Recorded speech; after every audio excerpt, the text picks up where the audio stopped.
Behind a bookcase that doubled as a secret door, 15-year-old Anne Frank and her family lived in constant fear. If discovered in their hideout, an annex in the back of her father's business, they could be sent to their deaths. It was 1944, and throughout Amsterdam, the forces of Nazi Germany were rounding up Jews.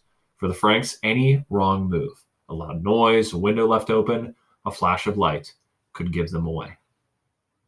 On August 4th, the Franks' worst fears were realized.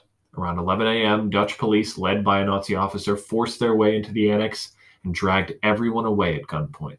Soon, all 8 people living in the hideout were arrested and sent to concentration camps. Just one of them, Anne's father Otto, would survive.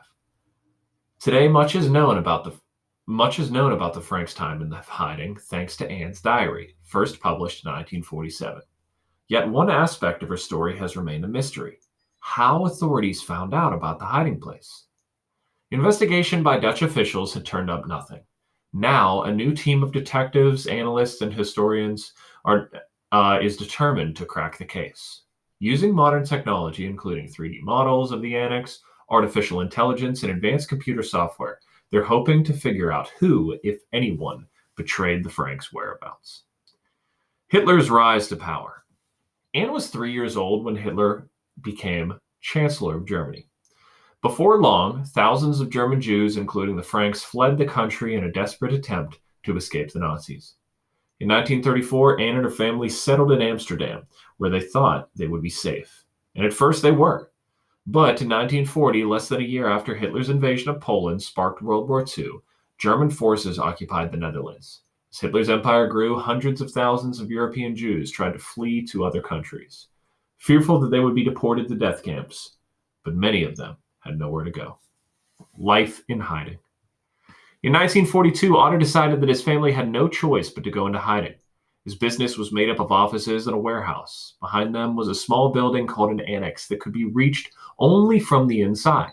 Soon after the Franks moved in, they were joined by Otto's business partner, Hermann von Pels, his wife, and their son Peter. Another Jewish man, Fritz Pfeiffer, arrived a few months later. Several of Otto's employees agreed to help them, risking their lives to provide food and other necessities. Despite the constant danger, Anne tried to remain optimistic. It's difficult in times like these. Ideals, dreams, and cherished hopes rise within us, only to be crushed by grim reality, she wrote in her diary on July 15th, 1944, less than 3 weeks before the raid on the annex. It's a wonder I haven't abandoned all my ideals. They seem so absurd and impractical, yet I cling to them, because I still believe, in spite of everything, that people are truly good at heart. After their arrest, Anne and the others in the annex are sent to Auschwitz, in Poland, the most notorious of the death camps. Anne and her older sister Margot were eventually transferred to Bergen-Belsen, a death camp in Germany where they are believed to have died of typhus. By the time Germany surrendered in May of 1945, the Nazis had killed more than 6 million Jews and 5 million others. Many had been shot and thrown into mass graves and herded into gas chambers, then bodies burned in crematoriums. Potential suspects. Over the years, potential suspects have included Van Marien, a prominent Dutch Nazi named Tony Alhers, and a woman whose husband worked for Otto, Lena Hartog van Blandaren. Pankowski says his team has started analyzing millions of pages of scanned documents, including police reports, witness statements, and lists of Nazi informants, and begun to follow up on leads. Previous investigations had to analyze such documents by hand, but new computer software can process the same information in a fraction of the time. The team also plans to construct a 3D version of the annex and use computer models to figure out how far sounds could have traveled. They're hoping to determine whether a neighbor or passerby could have heard the Franks and alerted the authorities.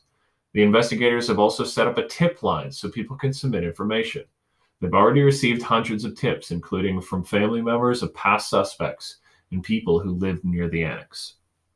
Benkoki says he's open to all possibilities, including that the Franks were discovered by chance, as some historians have speculated. A 2016 report by the Anne Frank House suggested that the authorities may have gone to Otto's business to investigate forged food ration cards, not to find Jews. Whatever the investigation turns up, Pankowski says it's important to call attention to what happened to Anne and the millions of other Jews murdered by the Nazis. We owe it to the victims, he says. It doesn't matter how long it takes. We're going to try to solve this.